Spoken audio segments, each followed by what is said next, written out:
Hello and welcome to Sip Sip Hooray, the podcast for wine lovers and the wine curious, where we talk about the wine world and try to make it approachable and understandable for all.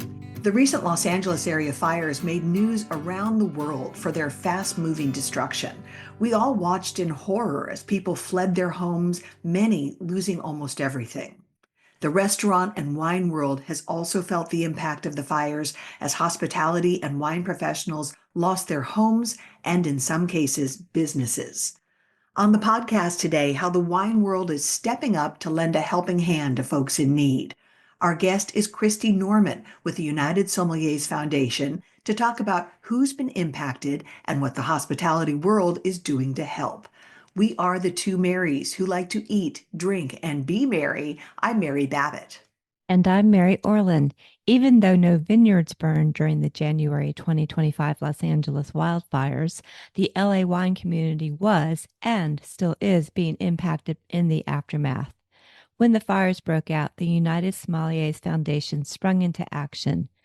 But the wildfires are not the only issue that they are addressing, and Cristie Norman will tell us what else they are doing to help sommeliers and wine communities in other disasters that you may have forgotten about, but they certainly haven't. Now is a time of critical need that won't be ending anytime soon. As the United Sommeliers Foundation is coming up on its 5-year anniversary, we're so happy to have Cristie Norman here to bring us up to date on how her organization has been rising to the occasion, offering assistance to sommeliers and wine professionals. Cristie, welcome to Sip Sip Hooray. Hi, ladies. Thank you so much for having me. I'm so glad to be here. We are glad to have you, and we're anxious to hear what you guys are up to. But before we get to what you're doing to help fire victims and other victims of natural disasters, maybe give us a background on the United Sommeliers Foundation. Mary mentioned that you guys are coming up on your 5-year anniversary. So kind of give us the lowdown on your group, if you would. Sure. So I worked at Spago Beverly Hills. I became a certified sommelier when I was 21. And I quickly started hosting free master classes and events, pay what you can, kind of donation models. And I wanted to give access to wine education to sommeliers in LA. There wasn't like a centralized group because it is so spread out. And over the course of a few years in person, we had these amazing events with some amazing wineries. And basically, I just picked things that I thought were amazing. And I also didn't bar anyone from coming based on their particular job. So a lot of times these professional groups, you're only allowed to go if you're a restaurant sommelier, someone that works, in a hospitality venue. Mm-hmm. And I actually opened it up to people in distribution.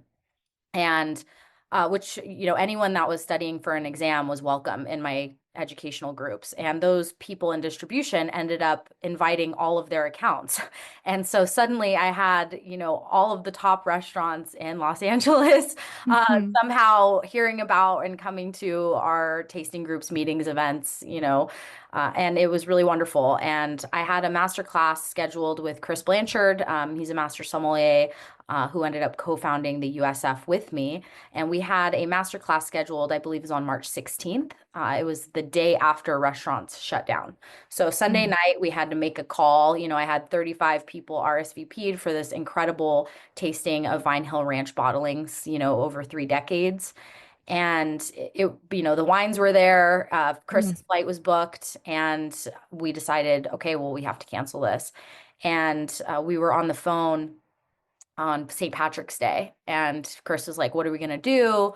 We got to help these people, And so we started just calling people that were really well known in the industry to support in raising funds. And we started a GoFundMe, and we started raising money pretty quickly. I think we made $50,000, in the first couple of days or something. And somebody on our board, or what became our board, his name's, I think it was Jeff Libitska or Yannick Benjamin at the time, they suggested filing as a 501c3 nonprofit so that we could give that tax benefit to corporate, entities. And I actually voted against it. I didn't want to formalize. Mhm. That sounded really scary, and I didn't know anything about running a nonprofit. Fast forward, it's been 5 years and we've awarded over, I think it's 18 or 19 natural disasters now. We've Wow. raised over $2 million. We've given out almost all of it. I mean, 98% of the funds go out directly to people in need. I think what's really interesting and something that listeners might not know is that when a nonprofit is considered quote unquote good, it means that they're spending less than 30% of what they raise. We're only spending less than 2% of what Oh, we raise. So Yeah, that because makes you sorry, go very ahead. good. That makes you very good then, right? very, Yeah, very. well, we were the first organization of this type that I know of in the wine industry, and we wanted to make sure that everything was done, the right way. Or I don't know if it's the right way, but in a way that made sure that everyone was in integrity. We have one employee. Her name is Arden. She's part-time, and she's the only person that's paid. So all of our board members, myself, included in that, all of our volunteers for the auction team every year, nobody is paid. And the Wow. only other thing that we really pay for is checks and then maybe, some auction t-shirts for our auction team every year. Mhm. And that might change in the future, but based on where we've been, it's been a great model for us. And we actually anonymize all of the candidates because when we first started, we realized very quickly that we knew everybody who was applying, and that Mm, in order to be able to vote objectively, and we had to create voting criteria and a point system scale, for something that has never existed before. We had to define what a sommelier is, right? And mhm. who is going to be awarded in specific types of disasters, who's at the highest level of vulnerability. A floor somm might be at a higher level of vulnerability than, say, a wine director of 10 hotels, right? Makes That sense. is so interesting, right? Because Absolutely. Yeah. Yeah. floor And so, sommelier is a person working at a restaurant who may or may not be able to hang on to that job, right? absolutely. And what we found were that sommeliers were the first to be let go and the last to be hired back. In terms Mm, of when you look at the function of a restaurant, a lot of operators see sommeliers as something that isn't necessary, when oftentimes wine can be 20 to 30% of the restaurant's revenue. mhm. And but they think, okay, well, I need a dishwasher, I need a cook, I need a food server. Do I really need a sommelier? And it's interesting because even across the country, at 3 Michelin star restaurants, maybe they have their somm working 30 hours a week and not hitting that 32-hour requirement for health insurance. Sure. So, we've had, many people with organ failures, let's say, people who've unfortunately, lost a child in a miscarriage, and don't have health insurance, right? Mm-hmm. And so in addition to the disasters that happen, the fires on Maui was huge in terms of funding. There are quite a few sommeliers in Maui, and it's a very expensive city, and just getting back to what I was saying about how we knew all of the candidates. So we actually anonymize all of the candidates, and that is why we have our one employee, Arden. She is not part of the wine industry, and she does not know anybody. And so she vets and anonymizes all the candidates. So she redacts anything that could possibly tell us what restaurant that they work at. For one of our grant programs, she actually removes any cities as well, because again, it could identify that particular individual. And of course, if somebody reaches out to me, but because of a specific disaster and I direct them to apply, obviously I am not allowed to vote. We have Mm. multiple board members and it cycles through, different people every time, essentially. And yeah, we're awarding on a weekly basis. So that's Well, kind of what we're up to. that is so great to hear about all the integrity behind the whole process of awarding grants. Could you explain or describe the grants that United Sommeliers Fund does offer? Certainly. So our first level of funding is a $500 grant that is paid by check or sometimes Zelle. So sometimes the person, let's say their home burned down and they don't have an address, like a physical mailing address. We have paid via Zelle, so that that can support with current, immediate needs, expenses, food, but maybe temporary housing costs, things like that.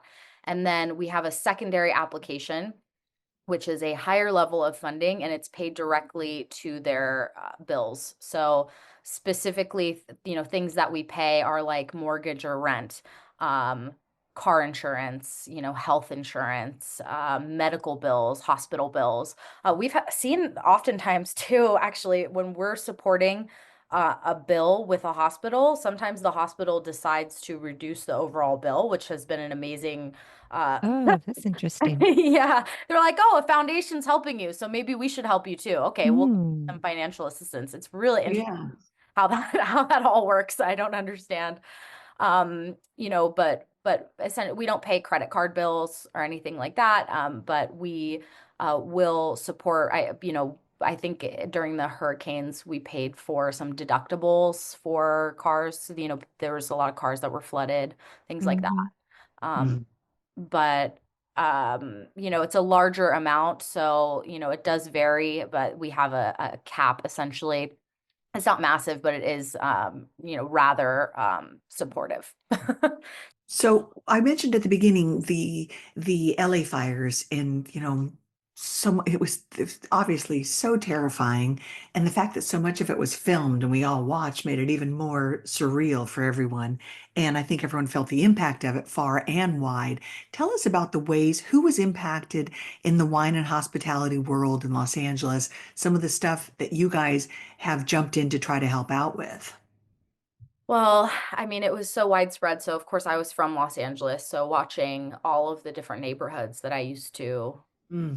play and work in, on fire, Mhm. including my mom's house. She was actually evacuated as well. Oh Mm. gosh. Yeah, her house is okay, but the house that I learned to blind taste at in Altadena is my mentor, Paul Sherman. He has given me permission to share. But his house, burned to the ground. Mm. Oh. And that was a place where, I'd say hundreds of Psalms have gone to learn about wine. So Oh, wow. really Mm. devastating. Yes. And it was people from all over the place. Of course, it was the Palisades first. So we saw that level, or that neighborhood start applying at the beginning. And this was, people that were sommeliers. They were, people maybe with some winery ownership, wine, people that are in distribution. I mean, it was really like really widespread. Hmm. And then of course, we had like the Hollywood fires as well. So it's like really right in the middle.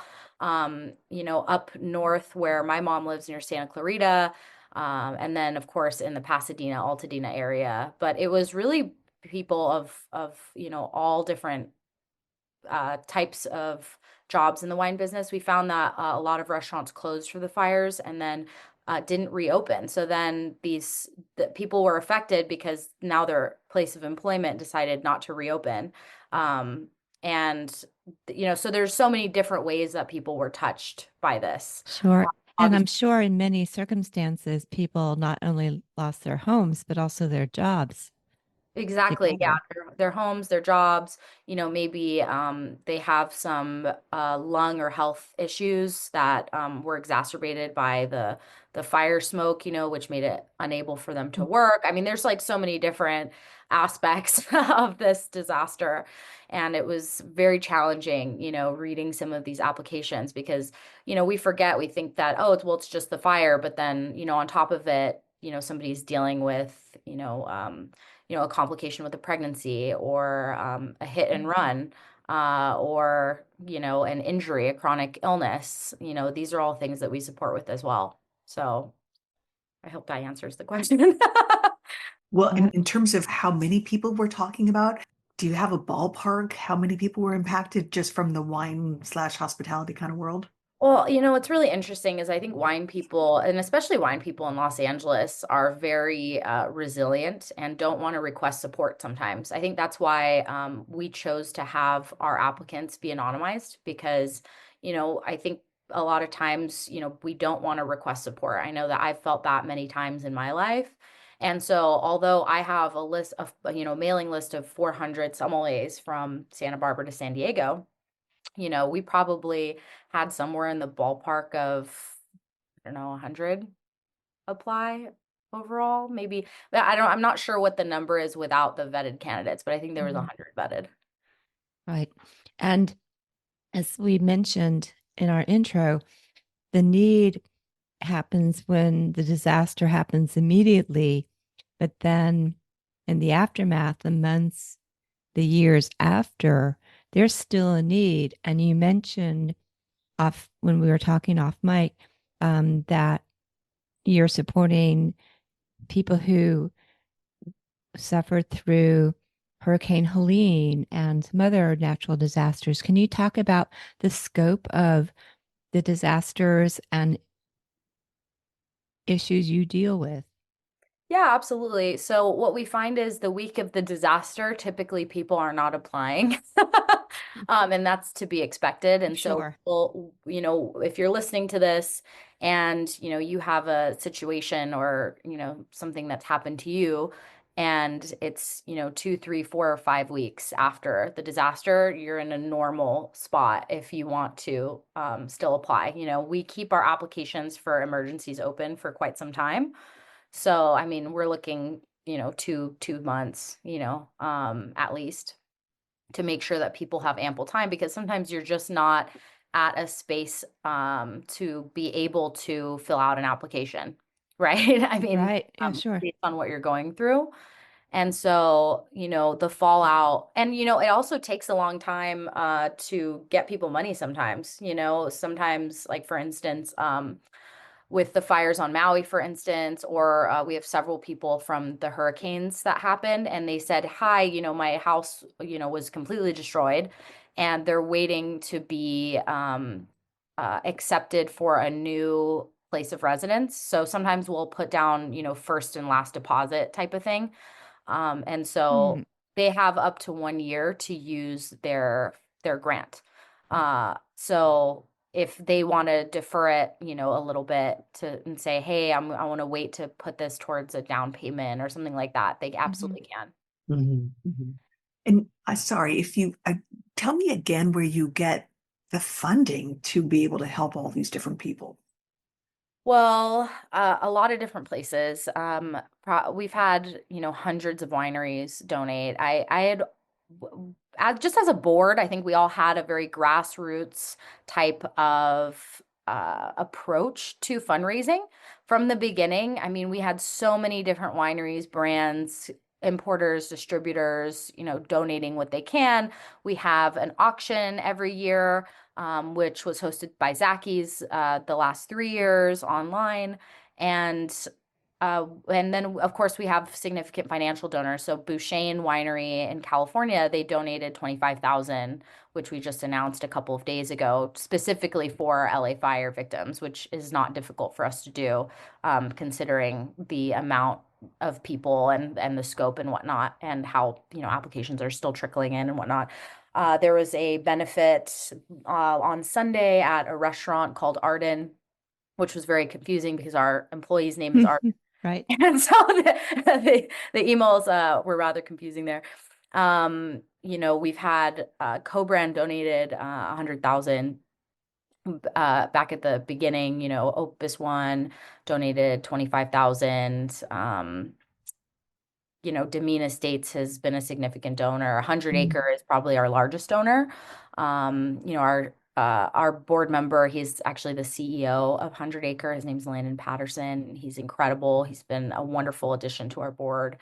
He's really passionate about sommeliers, and so that's always wonderful when we have, people that are involved in the organization. So they're seeing exactly what's happening and then can support in directing funds, either through their employer or, from other means and their connections and whatnot. So it comes from a lot of places. But, Skurnik also had done, a big roundup with a bunch of their different suppliers. And so I think, they donated 50,000, Kistler donated 50,000. But, it's really been a grassroots organization for sure. Fascinating.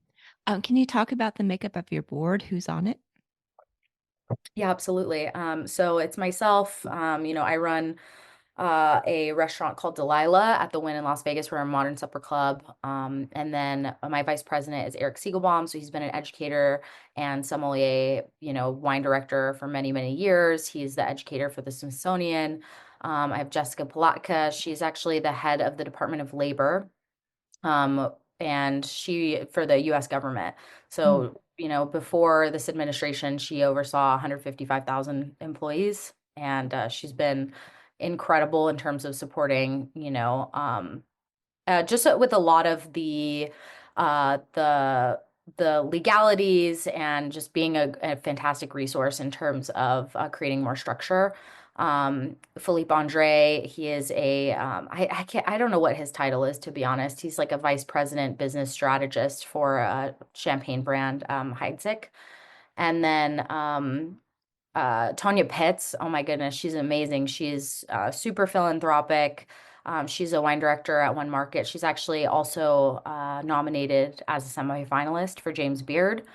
She is involved in multiple different charitable initiatives. She's been with us since 2020, and she's a fantastic mentor in the industry. She's works for Wine Enthusiast magazine as a taster and reviewer, and she's just amazing. And then who am I missing? Oh, of course, we have Suzanne. We just onboarded her last week. So Suzanne Donovan Brown, she's the head of community partnerships at Gallo.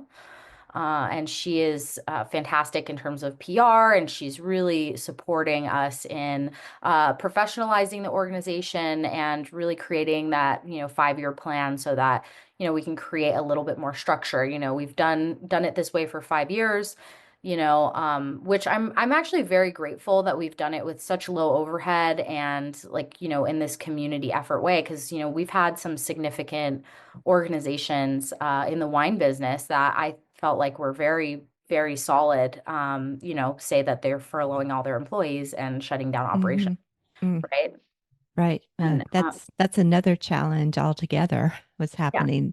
Right, right. Do you find ever a sense of, I don't know, natural disaster fatigue or just bad news fatigue where people are like, gosh, I don't know how much more I can give or whatever? Do you find that, oh, you can't go back to the same well when it comes to fundraising? You know, thank you for asking that question. That's something that I don't get to speak about very often, so I really appreciate that. Yeah, especially during the pandemic when we were, looking through hundreds of applications in a single week, and Yeah. it was incredibly fatiguing. I felt incredibly depressed, to be honest with you, Mm, because yeah. it just felt so incredibly hopeless. And the way that we've kind of combated that now is we actually used to have every single board member vote on every single application. And when you have, 8 to 10 people on a board at any given time, that's it can be a little bit too much. So now that we have that grading criteria, we're able to give breaks to people, right? And so Mhm. maybe they're doing a pack of, 8. I think a pack of some, I think it was around 8 went out this morning. And that's a reasonable amount where it's like, okay, this is still really terrible and you're absorbing that, but also it's manageable. Whereas before it might be 50 and you're reading essays of the horrible things that are happening that people are providing proof of. This isn't like, these have to be vetted situations, things that they can actually prove are happening to them. So like court documentation, obviously, photos, but, something more substantial, police reports, we've had Mm. domestic violence situations, Oh, wow. yeah, so we're able to support in, lots of different things, but it's it definitely does take a toll. But it is worth it, and I try as much as I can to remember that, we all work in our own space, and this might just be a drop in the bucket, but it means something to somebody. And I Mhm. think just knowing that we exist supports people that don't even access the funds. It's like I can't remember if it was Emerson or Thoreau talking about like wilderness, and how if wilderness exists, like we need to preserve wilderness just to know that it exists, even if we don't go. Yes. And, Yes. Right. and I'm butchering that quote for sure, but I feel like the USF is that for a lot of people, where they're like, hey, I know if something does happen, like they'll be there for me, even if they never apply or never access the funds ever. That's Sure. great, Cristie. I love that. Well, and you're definitely making an impact in people's lives, and it's been recognized. Um, I want to talk about United Sommeliers Foundation being awarded the Wine Enthusiast Wine Star Award for Social Visionary of the Year in 2024. Yeah, we were so grateful. I was so honored, and it really did support and kind of reinvigorating what we were doing. Because again, people do forget Mhm. sometimes. And when a disaster happens, it's twofold, because we're inundated with applications, and then we're inundated with suppliers and brands and things that want to talk about how they can support. So it becomes a lot happening all at once. It's like when it rains, it pours, right? Which we're grateful for, and we can handle it all. But we were so honored to receive that award. I believe Carlton McCoy won it the year before, and Wine Enthusiast actually made us their charity partner for the gala as well. But it was wonderful just to be able to go on stage and share my message in front of so many people, and our vision for what we're creating in the industry, and a call to action for people to support. And we had so many amazing conversations that night. People coming up to us just not knowing that we ever existed and wanting Mhm. to be involved. And I mean, that was a priceless award for us. That's awesome. Do you look for individual contributions? I guess what I'm thinking, is there a call to action for our listeners? Or are you looking more for companies and corporations and foundations to support you? I mean, we are always grateful. I think, we see individuals donating all the time through our website, and it's so wonderful to see, everyone kind of chipping in where they can. And I've always had that mentality, if you have hundreds of people, you can make a huge impact with a very low lift. So I would definitely always encourage someone, if you do want to make a charitable contribution, we send tax letters out, after people donate through our website. But a large portion of what we do is that the brand, brand partnerships now, right? So we have some different tiers of giving, in terms of, we have over 2,000 sommeliers that are vetted in all 50 states in our database. And, at a certain level of fundraising, at a certain level of contribution, of course, I want to share that with our constituent base of people who've applied and gotten funds. Of course I do. As a sommelier, as a buyer at a huge restaurant in Las Vegas, if there is a winery that's contributing, a significant dollar amount to sommeliers in need, of course I want to know about it, because we always have flexibility, in our wine programs and list. And sometimes there's opportunities, sometimes there's not. I never tell anybody they need to have a certain winery on their list, but as somebody who builds wine lists, I feel like that would be an important thing to know, right? Just like Sure. someone that cares about biodynamic wine or female winemakers or whatever, we all prioritize different things. But, sharing that awareness, maybe putting out a social media post, things like that, to make it a win-win. Because I think when you're tapping into some marketing budget as well, there's an opportunity to do good and then also, share that good as well. And I don't think there's anything wrong with that. Right. Pay Right. it forward. Love it. Yes, exactly. So, what are the needs that are still out there, and are you looking at new ways you can address them? In terms of new needs, I see the so many different types of needs on a weekly basis. And so I feel like there's always, I'm sure there will be lots of situations that we haven't seen yet, as fallout from these fires, from just the different emergencies that are going to happen. It's not a if, it's a when, right? So we're just Right. bracing ourselves for the next one, to be honest Hmm. with you, and trying to raise as much money as humanly possible in these next few months while people have the LA fires on the back of their mind, because when the next thing happens, we want to be ready and make sure that our coffers are filled so that we don't ever have to make a decision about who gets funds based on how much money is in the bank. Right. My vision is to always be able to award everybody at the maximum that they are vetted and, voted on, right? Regardless Hmm. of money in the bank. So I think getting just getting clearer on, what our goals are this year in terms of having maybe some in-person events, which is really exciting because we've always been an organization that's completely online, maybe hosting some fundraisers that are actually in person and hosted Hmm. by us, which would be very new. But in terms of the needs of the community, I mean, we've done lots of webinars in terms of financial literacy, creating your dream career, your career roadmap, talking about different jobs in distribution and supply, because I think a lot of people have questions about that, so we've done quite a few free webinars in that aspect because, we do want to enhance, a sommelier's financial literacy as well, and not just support on the back end, if that makes sense, when they're in need, but actually set them up to be able to make healthier financial decisions, potentially to not be in that situation. Sometimes there's nothing that they can do. But Hmm. but also, I think we all can use financial education and literacy.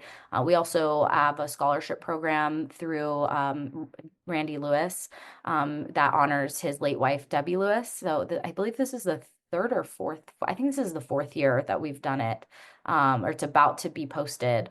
But it's to support a woman in wine who's studying for higher levels of wine education. So it can be lots of different programs, a viticulture degree, could be a master sommelier exam, it could be a master of wine program, but it's a $5,000 grant that's paid for through Randy. We're just a pass through that collects applications for him.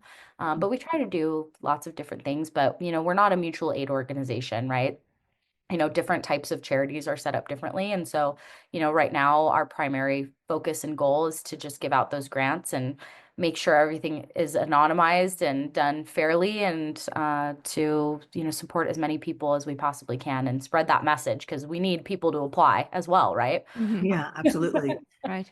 Hey, before Yeah. we let you go, do you have an example or a particular story of somebody that you've helped and that kind of, I don't know, puts the wind in your sails and makes you really believe in what you're doing? I know there's probably many, many examples, but do you have one for us that you can share?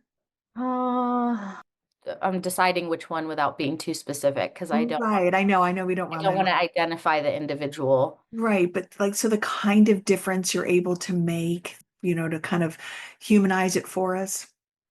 Um, well, I mean, we had a person waiting for I'll just say a transplant for Uh-huh. quite some time. And we were able to assist them to actually be able to get it. I think it was, we didn't pay this full amount, but I think it was like 7,000 that they were going to have to pay out of pocket.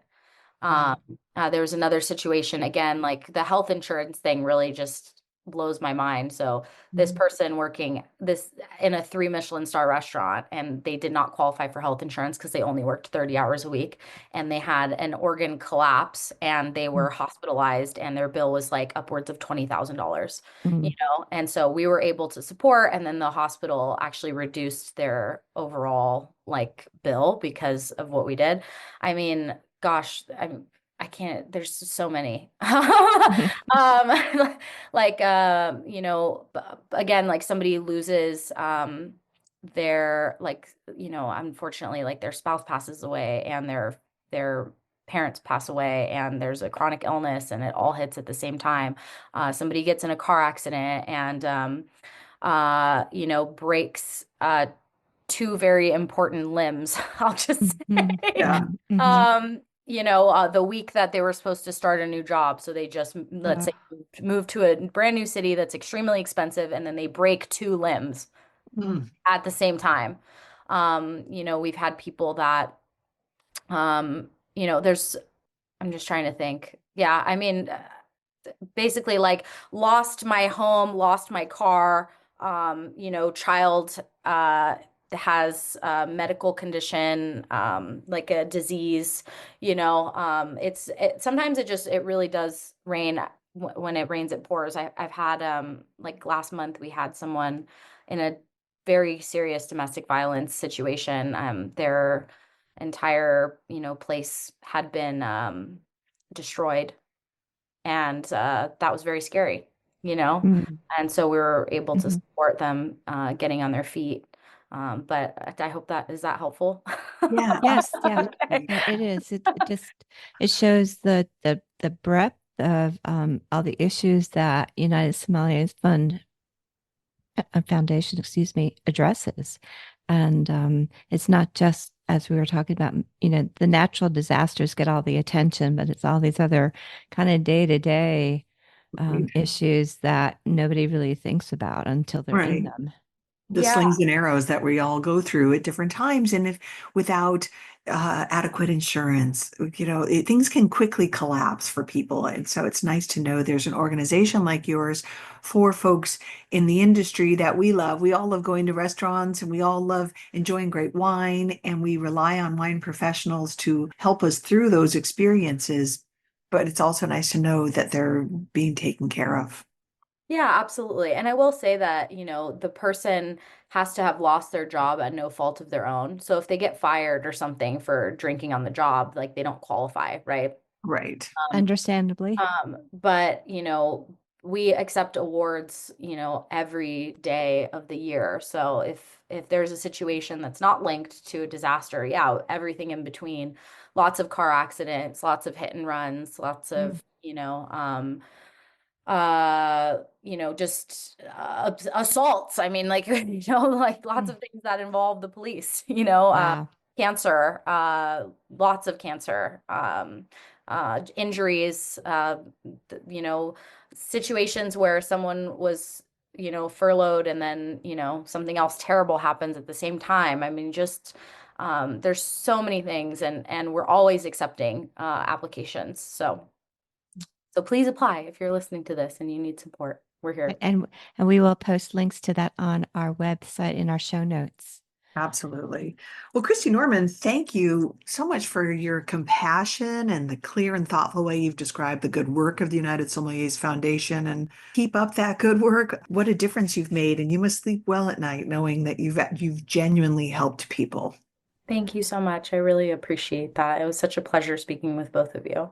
And it's a pleasure having you on, and we're happy to spread the word about the work that United Sommeliers Foundation is doing, and to keep people mindful of there's always a need, even when a disaster is long over. Mhm. There are day-to-day needs, and hopefully just keep that top of mind. All right. Well, thank you again, and sip, sip, hooray, Cristie. Yes, cheers, Cristie. Thanks, ladies.